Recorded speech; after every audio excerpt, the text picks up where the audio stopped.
ভারী বৃষ্টিতে বিভিন্ন জেলায় জলাবদ্ধতা, জোয়ারে প্লাবিত ৭ জেলার শতাধিক এলাকা। কুমিল্লা, ভোলা, ফেনীর অনেক এলাকা বিদ্যুৎ বিচ্ছিন্ন।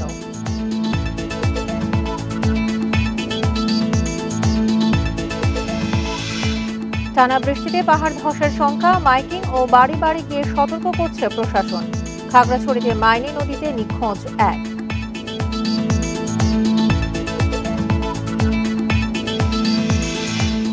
ঢেউয়ের তোড়ে পতেঙ্গা সৈকতে পাথরের উপর উঠে গেল দুটি লাইটার জাহাজ। আনোয়ারা সৈকতে আটকে গেছে বার্জ।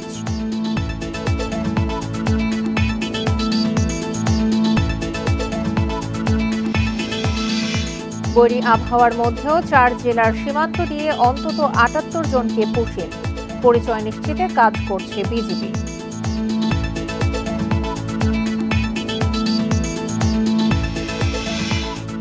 হালদা নদীতে ডিম পেড়েছে মা মাছ, মধ্যরাত থেকে নদীতে ডিম আহরণ শুরু জেলেদের।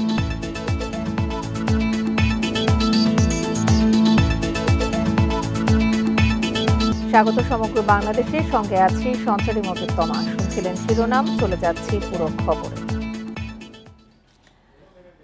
টানা ও ভারী বৃষ্টিতে জলাবদ্ধতার কবলে দেশের বিভিন্ন জেলা। গুরুত্বপূর্ণ সড়ক তলিয়ে যাওয়ায় দেখা দিয়েছে দুর্ভোগ। কোথাও কোথাও বেড়ি বাঁধ দিয়ে পানি ঢুকে প্লাবিত হয়েছে অনেক গ্রাম। জ্বরের পানিতে প্লাবিত সুন্দরবন। এদিকে ঝোড়ো হাওয়ায় কুমিল্লা, ভোলা, ফেনী সহ বিভিন্ন জায়গা বিদ্যুৎ বিচ্ছিন্ন। নিম্নচাপের প্রভাবে সারা দেশেই হচ্ছে টানা বৃষ্টি। বরিশালে পানি ঢুকে পড়েছে নদী তীরের কিছু এলাকায়। পানি নামেনি ভোলার অন্তত 10টি চরে। এদিকে ভাঙা বেড়িবাঁধ দিয়ে পানি ঢুকে কুয়াকাটার 10টি গ্রাম প্লাবিত। বাগেরহাটে প্লাবিত হয়েছে সুন্দরবনের বিস্তীর্ণ এলাকা। শুক্রবার ভোর ৬টা পর্যন্ত ২৪ ঘন্টায় দেশের সবচেয়ে বেশি বৃষ্টি হয়েছে নোয়াখালীর মাইজদীতে ২৮৫ মিলিমিটার। ভারী বর্ষণে দেখা দেয় জলাবদ্ধতা। পানি ওঠে শহরের বিভিন্ন এলাকায়। সড়ক তলিয়ে চলাচলে তৈরি হয় দুর্ভোগ। কাজকর্ম করতে খুব কষ্ট হয়, চারিদিকে ফানে উঠে গেছে শহরে। ড্রেনগুলো আমরা পরিষ্কার পরিচ্ছন্ন করতেছে না। গতকালকার বৃষ্টিতে, আজকের বৃষ্টিতে আপনার মধুপুর আপনার চারিদিকে আমরা ফানে আমরা ডুবে গেছে। ছোট ফেনী নদীতে জোয়ারের উচ্চতা বেড়েছে ২ থেকে ৩ ফুট। এতে ফেনীর ৪ ইউনিয়নের নিচু এলাকা প্লাবিত হয়েছে। এলাকাবাসীর অভিযোগ, চানগাজী খাল সংস্কার না করাই জলাবদ্ধতার মূল কারণ। তবে দ্রুত সমস্যা সমাধান আশ্বাস দিয়েছে পানি উন্নয়ন বোর্ড। ছোট ফেনী নদীতে মুসাফর রেগুলেটর ভেঙে যাওয়ার কারণে যে ভাঙনগুলি হয়েছে সেগুলি বিশ্বব্যাংকের আর্থিক সহায়তায় বিএস্ট্রং প্রজেক্টে অলরেডি প্রজেক্ট পাস হয়েছে, প্রজেক্টের এওজিও হয়ে গেছে। আশা করতেছি খুব শীঘ্রই এই ভাঙন রোধে কাজ শুরু করা যাবে। লক্ষ্মীপুরে প্লাবিত ২০টি গ্রাম। পৌরসভার বিভিন্ন স্থানে জলাবদ্ধতায় কয়েক হাজার মানুষ পানিবন্দী। চাঁদপুরে বিদ্যুৎ বিচ্ছিন্ন হয়ে পড়ে গ্রাম অঞ্চলের বেশিরভাগ এলাকা। এই জায়গাটুকু তো না হওয়ার কারণে এবং আমাদের পুকুরের মাছ, গবাদি পশু এই জলোচ্ছ্বাসে বারবার ভেসে যায়। বাঁধ ভেঙে জোয়ারের পানি ঢোকায় কক্সবাজার সদর, মহেশখালী ও কুতুবদিয়ায় বেশ কিছু গ্রাম প্লাবিত হয়েছে। চট্টগ্রাম নগরীর কিছু নিচু এলাকায় ঢুকে পড়েছে কর্ণফুলী নদীর পানি। কুমিল্লায় পানিতে তলিয়ে গেছে ভিক্টোরিয়া কলেজের কাজী নজরুল ইসলাম হল। প্রত্যেক বর্ষা আইলে আমরা দুর্যোগে কোনো শেষ থাকে না, এরকম পানি লাগে পানি থাকতে পারি না। সুনামগঞ্জের নদ নদীর পানি বাড়লেও এখনই বন্যার আশঙ্কা নেই বলে জানিয়েছে পানি উন্নয়ন বোর্ড। সোহেলি জাহান, ইন্ডিপেন্ডেন্ট নিউজ। এ নিয়ে আরো জানাতে কুমিল্লা ও কুয়াকাটা থেকে যোগ দিচ্ছেন আমাদের সহকর্মীরা। শুরুতেই যাচ্ছি কুমিল্লায়, সেখান থেকে জানাবেন সহকর্মী তানভীর খন্দকার। তানভীর, কুমিল্লায় আজকে টানা বৃষ্টির কারণে বিদ্যুৎ বিচ্ছিন্ন রয়েছে। আজকের পরিস্থিতি কেমন দেখছেন আপনি?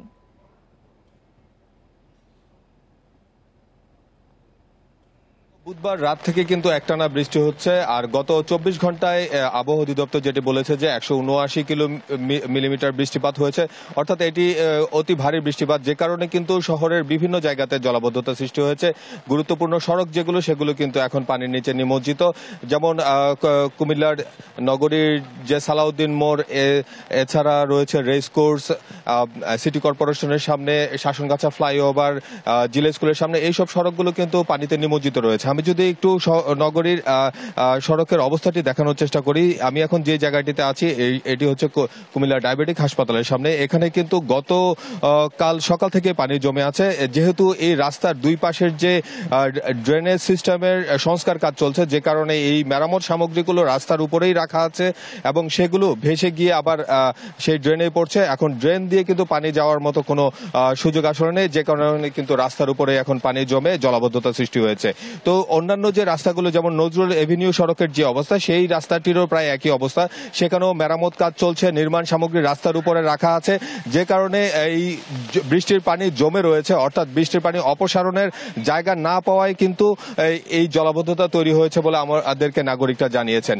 আর একটি বিষয় হচ্ছে যে আমরা আজ সকালে খবর পেয়েছি বরুড়া উপজেলায় পল্লী বিদ্যুতের যে 4টি খুঁটি উপরে গিয়েছিল, সেই খুঁটি উপরে যাওয়ার কারণে পুরো বরুড়া উপজেলায় কিন্তু বিদ্যুৎ বিচ্ছিন্ন রয়েছে।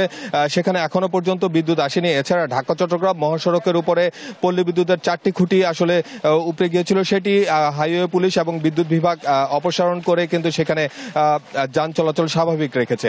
আর সব মিলে আসলে বৃষ্টির কারণে জলাবদ্ধতার যে ভোগান্তি, সেটি আসলে বলার মতো না। কুমিল্লা নগরী সহ আশেপাশে শহরের বিভিন্ন নিচু জায়গাগুলোতে কিন্তু পানি জমে গেছে।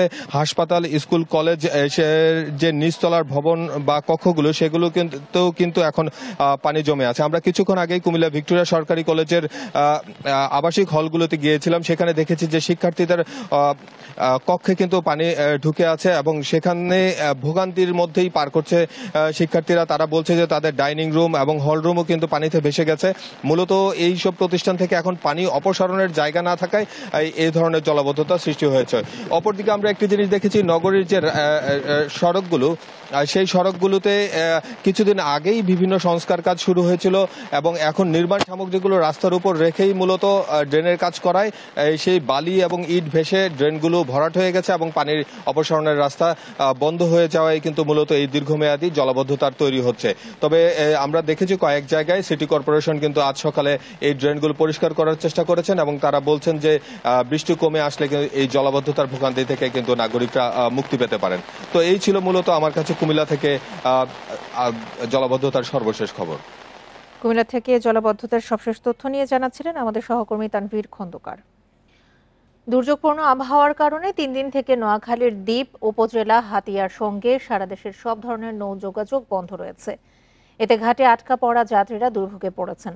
এদিকে চেয়ারম্যান ঘাট এলাকায় আটকা পড়েছে মরদেহবাহী 4টি অ্যাম্বুলেন্স।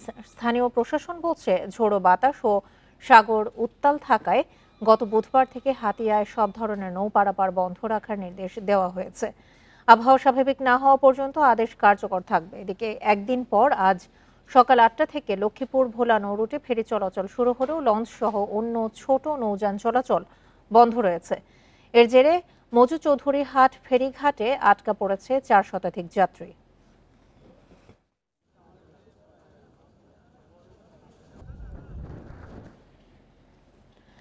দুর্যোগপূর্ণ আবহাওয়ায় উত্তাল সাগরে ঢেউয়ের তোড়ে চট্টগ্রামের আনোয়ারা ও পতেঙ্গা সমুদ্র সৈকতে একটি কয়লাবাহী বার্জ ও 2টি লাইটার জাহাজ আটকে গেছে। বৃহস্পতিবার রাত ও শুক্রবার সকালে আলাদা 3টি স্থানে এই ঘটনা ঘটে। আনোয়ারা থানার ভারপ্রাপ্ত কর্মকর্তা মনির হোসেন জানান, রাতের সাগরে কয়লা পরিবহনকারী একটি বার্জ ঢেউয়ের তোড়ে আনোয়ারার গহিরা উপকূলে আটকে যায়। তবে বার্জটিতে কোনো কয়লা ছিল না। এছাড়া আজ সকালে পতেঙ্গা সমুদ্র সৈকতের চরপাড়া এলাকায় এলপিজি সোফিয়া ও এমভি আল হেরান নামে 2টি লাইটার জাহাজ সৈকতে আটকে গেছে। ভারী বৃষ্টির সাথে ঝোড়ো বাতাসের কারণে সমুদ্র এখনো উত্তাল রয়েছে। আটকে পড়া এসব জলযান দেখতে ভিড় করেছে স্থানীয়রা। নোয়াখালীর হাতিয়ায় মেঘনা নদীতে ঝোড়ো বাতাস ও ঢেউয়ের তোড়ে রড সিমেন্ট বোঝাই একটি ট্রলার ডুবে গেছে। বৃহস্পতিবার দুপুর 2টার দিকে চানন্দী ইউনিয়নের ভূমিহীন বাজারের পূর্ব দক্ষিণে এই ঘটনা ঘটে। এ সময় কোনো নিখোঁজ বা হতাহতের ঘটনা ঘটেনি। স্থানীয়রা জানান, বৃহস্পতিবার সকালে দুর্যোগপূর্ণ আবহাওয়ার মধ্যে রড সিমেন্ট ও মুদি মালামাল নিয়ে এমভি প্রাহিম নামের ট্রলারটি চট্টগ্রাম থেকে সন্দ্বীপ হয়ে হাতিয়ার উদ্দেশ্যে যাত্রা করে। পথে হাতিয়ার পূর্ব দক্ষিণে মেঘনা নদীতে ঝড়ের কবলে পড়ে। এক পর্যায়ে রড সিমেন্ট বোঝাই প্রায় 4 কোটি টাকার মালামাল নিয়ে ট্রলারটি ডুবে যায়। এ সময় ট্রলারে থাকা লোকজনকে উদ্ধার করেন স্থানীয় জেলেরা।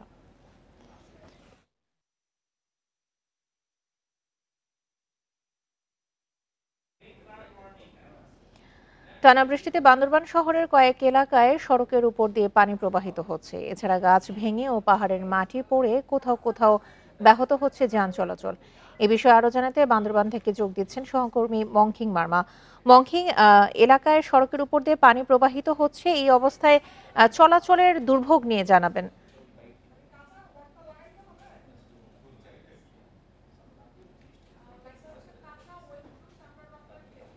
আসলে গতকাল থেকে বৃষ্টি শুরু হয়েছে, যেটি আসলে এই আবহাওয়া অফিসের বার্তা অনুসারে আমরা দেখতে পাচ্ছিলাম যে বান্দরবানের 7টি উপজেলায় বৃষ্টিপাত শুরু হয়েছে এবং গুড়ি গুড়ি বৃষ্টি বিভিন্ন সময় থেমে থেমে ভারী বর্ষণগুলো হচ্ছে।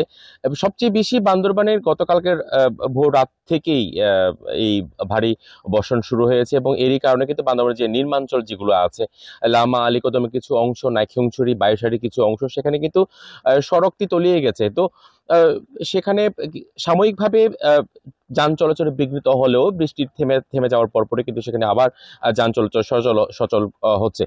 বান্দরবানের বিভিন্ন এলাকায়, বান্দরবান সদর জেলাতে লাঙ্গিপাড়া, আর্মিপাড়া, কালাঘাটা, বালাঘাটা এবং বিভিন্ন জায়গাতে সেখানে নির্মাঞ্চলগুলো কিছুটা বৃষ্টির পানির কারণে কিন্তু সেখানে নিমজ্জিত হয়ে আছে বিভিন্ন এলাকাগুলো। তো এরই কারণে কিছু দুর্ভোগ পোহাতে হচ্ছে স্থানীয় বাসিন্দাদেরকে। আরেকটি বিষয় জানিয়ে রাখতে চাই, সেটা হচ্ছে যে বান্দরবানে এই বর্ষার বৃষ্টিপাত থেমে গেলেও পানি যদি নেমেও যায়, একটি দুশ্চিন্তা থেকে যায় এখানে বান্দরবানের যে সকল দুর্গম এলাকা থেকে শুরু করে বান্দরবান জেলার আশেপাশে যে সকল এলাকাতে ঝুঁকিপূর্ণ অবস্থানে যারা বসবাস করছে তারা আসলে এই যে বৃষ্টি থেকে তো ঝুঁকিপূর্ণ অবস্থান রয়েছে, তাদেরকে সরিয়ে নেওয়ার জন্য জেলা প্রশাসনের উদ্যোগে গতকাল থেকে মাইকিং করা হচ্ছে। আজকেও তারা মাইকিং করেছেন এবং এখানে যে সকল ঝুঁকিপূর্ণ জায়গা আছে এই সকল জায়গাগুলোতে সেখানে প্রশাসনের লোকজনকে তাদেরকে সতর্কবার্তা দেওয়া হচ্ছে এবং তারা কিন্তু সেখান থেকে অনেকেই আসতে চান না। এর পরিপ্রেক্ষিতেও কিন্তু এখানে জেলা প্রশাসনের পক্ষ থেকে যে বান্দরবান সারা জেলাতে 220টি আশ্রয় কেন্দ্র ঘোষণা করা হয়েছে এবং সেখানে এই সাধারণ জনগণের জন্য যে চিকিৎসা সেবা থেকে শুরু করে শুকনো খাবার সবকিছু প্রস্তুত রয়েছে বলে জেলার প্রশাসক জানিয়েছেন আমাদেরকে। এর মাঝে মাঝে আরেকটি যেটি জানিয়ে রাখতে চাই যে ভারী বর্ষণ থেমে থেমে বৃষ্টি হলে এখানকার যে মানুষের যে দুর্ভোগ, সেটি কিন্তু মূলত যে পাহাড় কেন্দ্রিক যারা এখানকার শহরের আশেপাশে যারা বসবাস করেন এবং পাহাড় কেটে বা এখানে যারা বসবাস করছেন নিম্নআয় মানুষজনদের মধ্যে এই দুর্ভোগগুলো কিন্তু বেশি দেখা দেয়। তো তাদেরকে সরিয়ে নেওয়ার যে প্রক্রিয়া সেটি কিন্তু চলমান রেখেছে জেলা প্রশাসনের পক্ষ থেকে এবং তাদেরকে বলা হচ্ছে যে এই সকল এলাকায় যদি ভারী বর্ষণ হয় সেখানে পাহাড় ধসের সম্ভাবনা রয়েছে এবং তাদেরকে সরিয়ে আনার যে প্রক্রিয়া সেটি কিন্তু জেলা প্রশাসনের পক্ষ থেকে কাজ করে যাচ্ছে বলে আমাদেরকে জানিয়েছেন। এই হচ্ছে আমার কাছে সর্বশেষ বান্দরবান থেকে সবশেষ পরিস্থিতি নিয়ে জানাচ্ছিলেন সহকর্মী মংকিং মার্মা। বড়ি আবহাওয়ার মধ্যেও মৌলভীবাজার, হবিগঞ্জ, ফেনী ও খাগড়াছড়ির সীমান্ত দিয়ে অন্তত ৭৮ জনকে পুশিন করেছে বিএসএফ। তাদের পরিচয় নিশ্চিতে কাজ করছে বিজিবি জানায় সকালে বৃষ্টির মধ্যেই মৌলভীবাজারের জুড়ি উপজেলার রাজকী সীমান্ত দিয়ে 10 জনকে ঠেলে দেয় বিএসএফ। একই সময়ে কমলগঞ্জের বাগিছড়া ও চাম্পাপাড়া সীমান্ত দিয়ে নারী, শিশুসহ আরও 14 জনকে পুশিন করা হয়। এদিকে হবিগঞ্জ চুনারুঘাট সীমান্ত দিয়ে 22 জনকে পুশিন করে বিএসএফ। তাদের পরিচয় শনাক্তের চেষ্টা করা হচ্ছে। মধ্যরাতে ফেনীর ছাগলনাইয়ার মটুয়া সীমান্তে 13 জনকে ঠেলা দেয়া হয়। এছাড়া খাগড়াছড়ির মাটিরাঙ্গা দিয়ে 14 জনকে পুশিন করেছে বিএসএফ।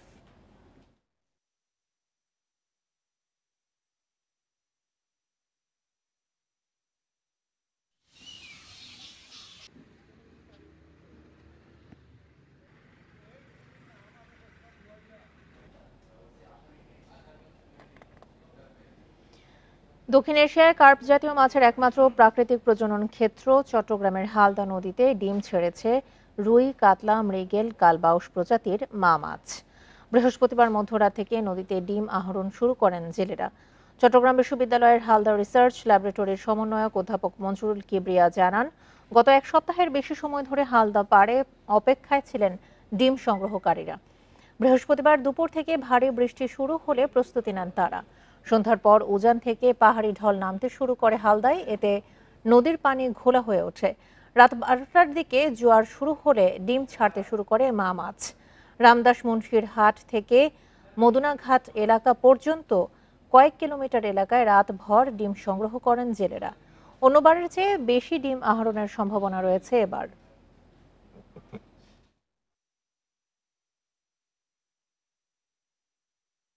বহুল প্রতীক্ষিত হালদা নদীতে মা মাছ ডিম দিয়েছে। গত রাত 2টা থেকে আসলে মা মাছ ডিম ছাড়া শুরু করেছে। অল্প পরিমাণে প্রথমে শুরু করেছিল, আস্তে আস্তে ধীরে ধীরে এই ডিমের পরিমাণ বাড়তে থাকে। এখনো পর্যন্ত ডিম সংগ্রহকারীরা খুব উৎসব সহকারে, আনন্দ সহকারে তারা ডিম সংগ্রহ করছে। শহীদ প্রেসিডেন্ট জিয়াউর রহমানের 44তম মৃত্যুবার্ষিকীতে দেশের বিভিন্ন জেলায় নানা আয়োজন করেছে বিএনপি। রাজশাহীতে নগরীর দরগা মাজারের সামনে দোয়া ও খাবার বিতরণের আয়োজন করে জেলা বিএনপি। পরে এক সমাবেশে বিএনপি চেয়ারপারসনের উপদেষ্টা মিজানুর রহমান মিনু বলেন, বহুদলীয় গণতন্ত্রের প্রতিষ্ঠাতা জিয়াউর রহমানের আদর্শ ধারণ করে সামনের দিকে এগিয়ে যাচ্ছে বিএনপি। বরিশাল নগরীর অশ্বিনী কুমার হলে দক্ষিণ জেলা বিএনপির উদ্যোগে আলোচনা সভা ও মোনাজাত আয়োজন করা হয়। এতে দক্ষিণ জেলা বিএনপি ও এর অঙ্গ সহযোগী সংগঠনের নেতাকর্মীরা অংশ নেন। সাতক্ষীরাতেও যথাযথ মর্যাদায় শহীদ জিয়ার শাহাদাত বার্ষিকী পালিত হয়। এ সময় নেতাকর্মীরা কালো ব্যাজ ধারণ করেন। এছাড়া নাটোর ও ঠাকুরগাঁওয়ে কোরআন খতম, বইমেলা সহ নানা আয়োজনে জিয়াউর রহমানের শাহাদাত বার্ষিকী পালিত হয়েছে।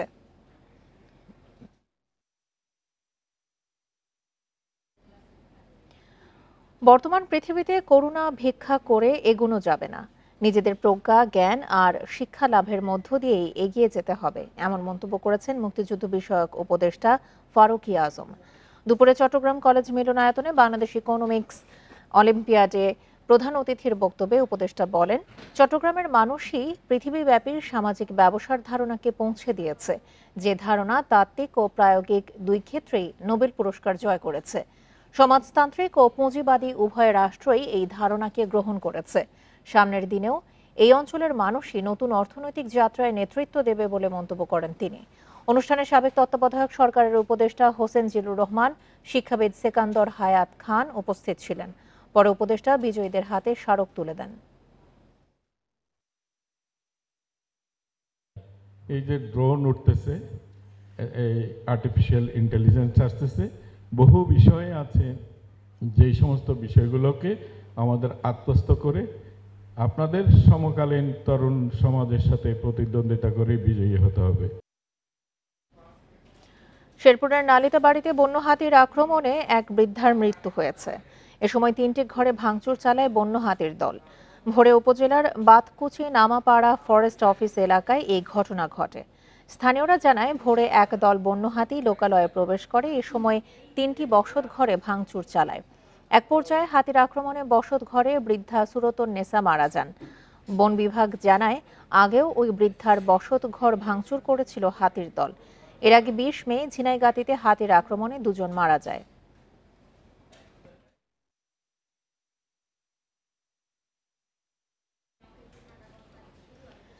এবারও ঈদে ঢাকা টাঙ্গাইল যমুনা সেতু মহাসড়কে যানজটের শঙ্কায় চালক যাত্রীরা।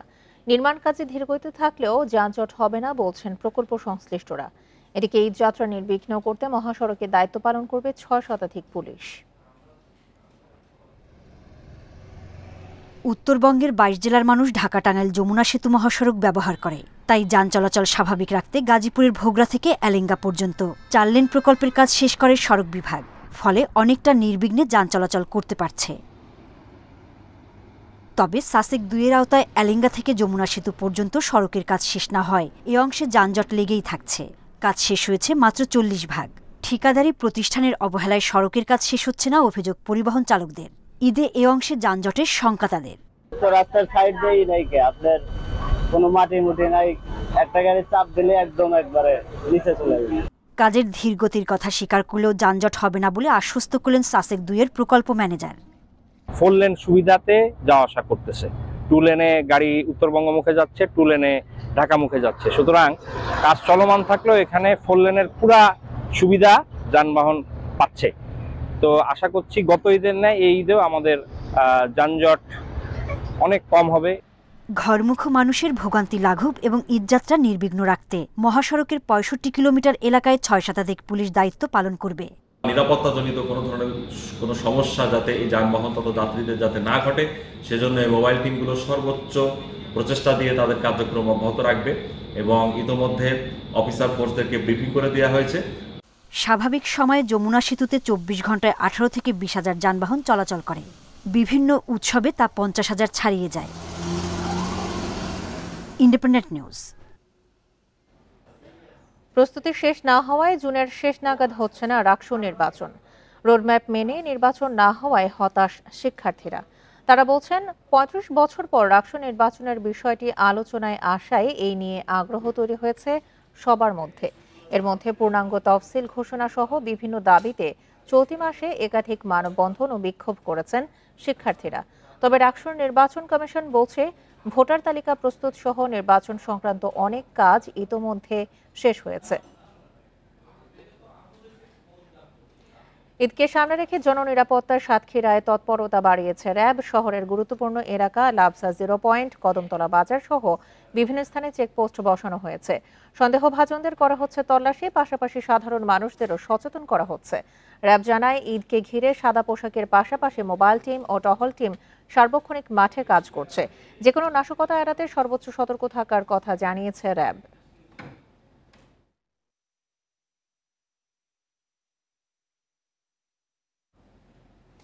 এ ছিল এখনকার মতো সমগ্র বাংলাদেশে। ইন্ডিপেন্ডেন্ট টেলিভিশনের সব খবর আরও বিস্তারিত জানতে চোখ রাখুন ফেসবুক, ইউটিউব এবং এক্সে।